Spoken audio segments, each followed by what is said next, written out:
My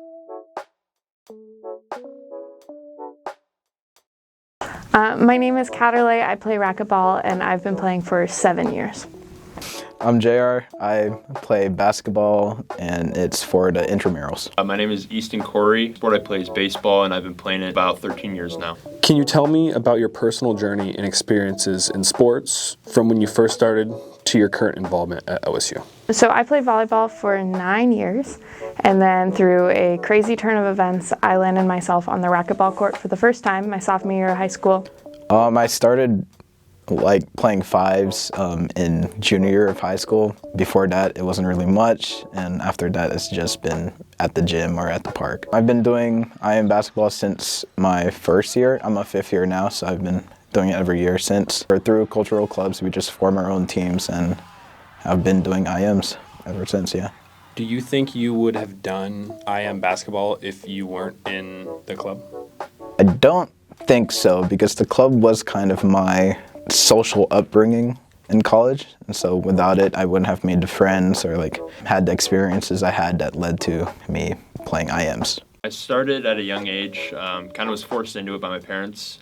Dad played baseball professionally for a while. He kind of got me into it. About my sophomore year is when I really hit my peak in baseball. I joined a team out of Portland. But junior year, I committed to Oregon State to play baseball. Was there a defining moment in your life in which you decided that this was your sport? The reason I started playing racquetball is because I had lost someone really close to me, and it was the only community that I could feel whole again in. What inspired me really was Dad went through college, played baseball, and then professionally. He was my hero growing up and everything, and my mentor, so I wanted to be like him.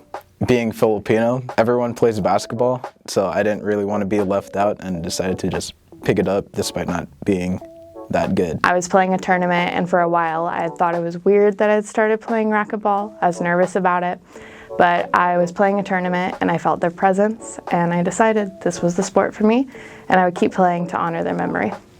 Helped me pick baseball was just the fact that I grew up playing it and all my friends played it. One of my best friends now, who's playing at Santa Clara, he really pushed me and drive me, and still to this day I try to be better than him. What do you believe are the key differences between a D1 athlete, a club sport participant, and an intramural sports enthusiast in terms of time commitment, resources, and experiences? To put it into one word for each, for D1, I would say an obsession. For a club, I'd say a passion. And for intramurals, just fun. As the levels get higher, the time for practice and just commitment to your body and the sport it differs in so many levels. If you want to invest your heart and soul into it, you can, and you'll get a lot out of it. As a D1 athlete, the difference is the time. Every single day we have something. It used to be 6 days a week, we were lifting 4 days a week. Every single day we had practice from 12 to 5. In a club, I would say it's a lot different. From club baseball when I played, you showed up, you didn't really do anything other than practice as a team and play as a team. Can you describe a particular moment when your activity in the sport was tested? How did you overcome it, and what did you learn about yourself then? Last year at the national tournament, I was playing in the top draw for the women's.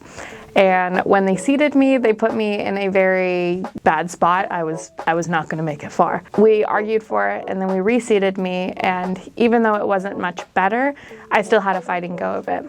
In the semifinals, I played this girl that I probably shouldn't have beat, and I was stressed, to say the very least. I settled down, I ended up winning, and it was one of the best successes I've had thus far. I remember walking off the court and my coach was right there. He was already crying, and we weren't even to finals yet. And I gave him one of the biggest hugs, and for me it was amazing because I didn't think that it was possible for me to play at that caliber on the national stage. So senior year of high school, in the senior versus staff basketball game, I was put in the game. It was my first minute. Someone on my team got a rebound, passed it out to me, wide open at the three-point line, in front of the whole school. Shot it, air ball. And at that moment, I learned I was not good at shooting a basketball. I didn't really overcome it. I just accepted it. I would say the biggest thing in my life was for sure blowing my arm out. I was going up in the world. I just started to get noticed. Sophomore year, I kind of hit a big jump in velo off the mound. About 2 weeks later, after I found out I committed to Oregon State, I found out I tore my UCL. It's been difficult for sure. I've had its ups and downs, and some days I look in the mirror and ask myself, why the hell am I playing this game? You know, I used to be a starter and played every single minute, and then going to, not being able to play at all and just sitting there and watching. You pick up little things in the game that you've never realized in your life. As much as this sucks to have my arm blown out and not be able to play for 2 years, it has honestly found me a new love for the game. How do you balance social, educational, and work responsibilities with your athletic ones?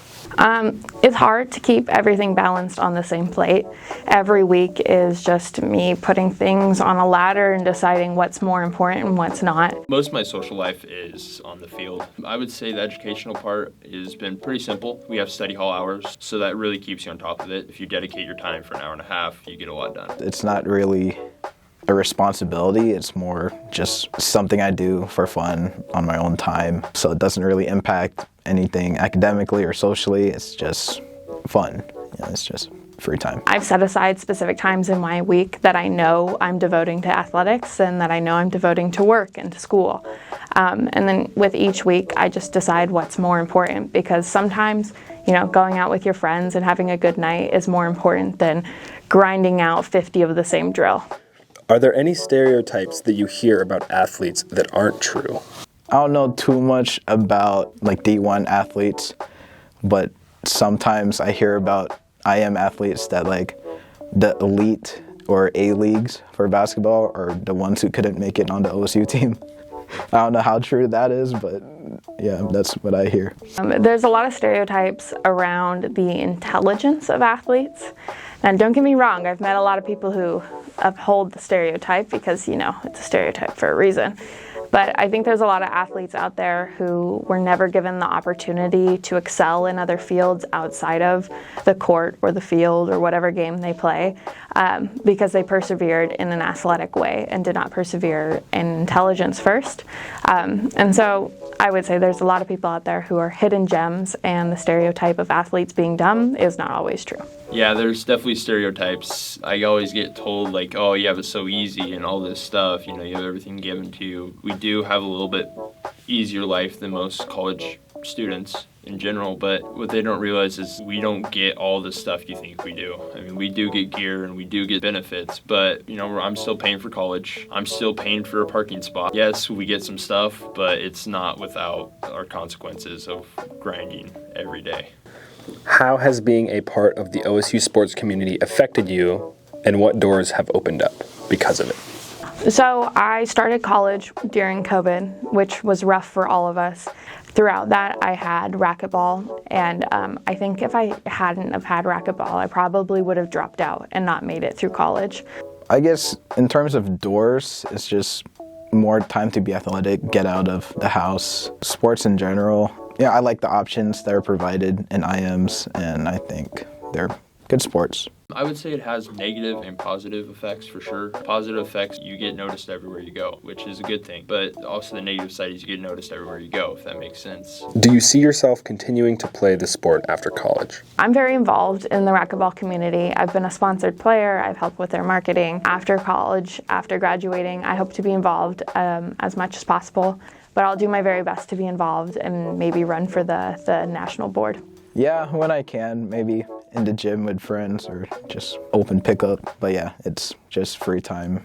It's a free time activity, so I'll do it in my free time. Yes, I would love to. If I don't get drafted, then I will probably go play baseball, not as competitively, but try to find another league to play in for a couple years before I starting my career. What is the most significant aspect of your sports involvement that you would like the viewers to understand? For sure, it's the community work. We don't always spotlight it because, that's not who we are. We're not here to, say, woohoo, look at us. It's more of we're all good people and we want to help out our community. I think it's a really good opportunity for physical activity, and you can also make communities with it, go to your gym, play basketball, get to know the people there, So many opportunities to just go outside. Every single person who I've met within the racquetball community has been an interesting personality. Racquetball is a community where everyone is welcomed, everyone of different skill level and background and ability is welcomed onto the court. Love how this has made a sense of community. Everyone there is individualistic and I absolutely love it.